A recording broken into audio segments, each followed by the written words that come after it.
Vous savez, je crois que je crois, ce qu'avait dit le président des États-Unis, hein, lorsqu'en 1966, De Gaulle avait fermé les bases militaires américaines en France.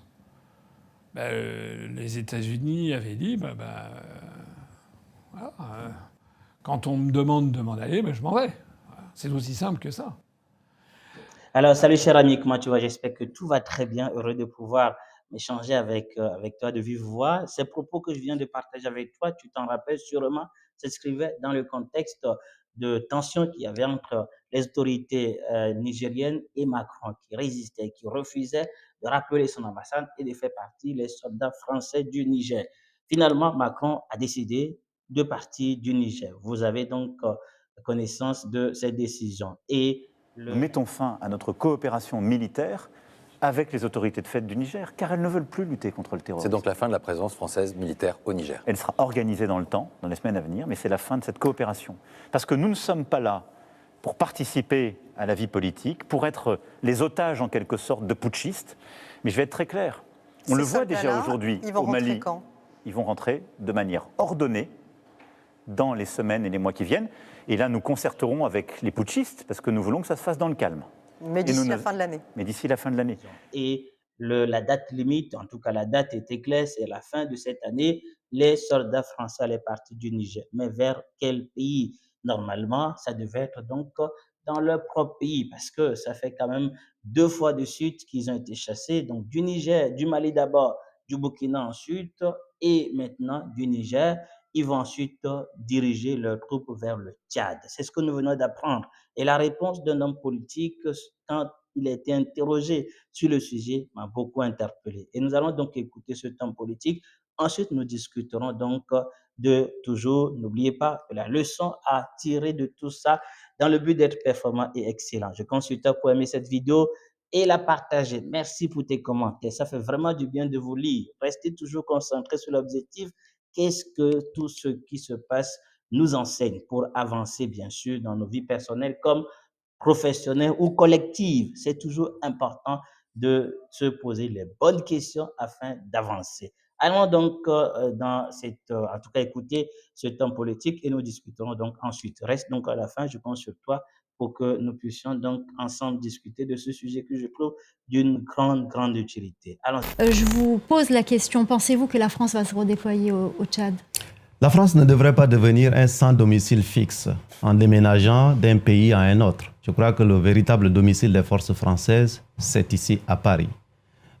Et un peu d'histoire. Le général de Gaulle, qui a fait appel à mes ancêtres, aux tirailleurs tchadiens et sénégalais, pour aider à libérer la France, après quelques années, a demandé aux Américains de quitter Paris. Ça n'a pas empêché aux Français, aux Américains de demeurer des alliés, mais en bâtissant sur des bases nouvelles. Il faudrait que la France entende cela. En politique, les symboles sont importants. Il y a des symboles dont la France a besoin de se débarrasser aujourd'hui. Les nouvelles générations les demandent. C'est une intelligence pour regarder l'Afrique 3.0 avec les loupes, non pas du XXe siècle. Et donc, je crois que l'intelligence collective, ce serait justement de faire en sorte qu'on puisse continuer à travailler ensemble sur les questions sécuritaires et sur les questions de développement dans un respect mutuel, sans avoir besoin de s'embarrasser des symboles qui ne sont défendables nulle part.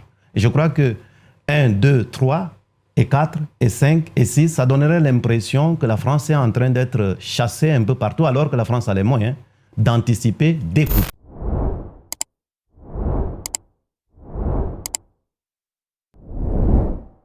Alors, je ne vais pas trop commenter le sujet, mais je te laisse me dire en commentaire ce que tu en penses, ce que tu penses de ce qui va se passer si, bien sûr, donc la France envoie ses soldats au Tchad.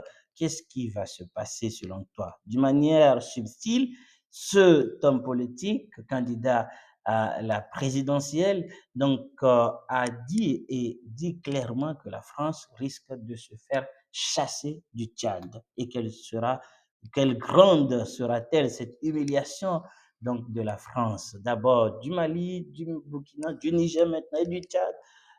Pourquoi la France ne rentre pas tout simplement, ne rapatrie pas tout simplement ses soldats? C'est une grande question. En tout cas, je te laisserai me dire en commentaire ce que tu en penses. Ce que moi je vois encore là, c'est que tout cela confirme davantage voilà, les potentiels, ou bien plutôt tout ce que cette région, plutôt l'Afrique, possède comme richesse, qui attire, qui fait que les gens veulent maintenir leur domination. Et nous, Africains, nous devons y accorder une grande importance. Ce qui est vrai, il faut que je précise cela. Nous critiquons la France, nous disons de parti, et des fois nous disons que c'est bien sûr la France qui maintient nos États dans cet état de pauvreté, mais des fois nous fuyons nos propres responsabilités. Vous vous rappelez de ce qui s'est passé au Tchad, ou plutôt au Gabon, donc avec la famille voilà, d'Ali Bongo, donc cette corruption, des billets qui ont été retrouvés dans des maisons et autres, et tout cela, je ne crois pas que la France soit derrière. Et bien d'autres cas dans lesquels il y a tellement de corruption donc dans nos pays, et si cela ne change, évidemment, on peut beau faire partie la France, mais on risque d'être déçu. Si nous voulons du changement, il faut d'abord que la population au plus bas niveau puisse changer de mentalité, accorder de l'importance à la chose commune et bien sûr gérer avec fidélité. Donc voilà ce qui nous est confié, c'est très important. En tout cas, nous pourrions donc en discuter davantage, mais je voulais juste t'interpeller sur ce sujet et tu me dis en commentaire ce que tu en penses. Que l'Afrique soit libre, c'est ce que nous cherchons, mais que toi, en tant que personne, tu puisses être davantage performant et excellent. Donc, dans ce que tu entreprends, c'est là l'idéal et c'est ce que nous souhaitons. À très bientôt.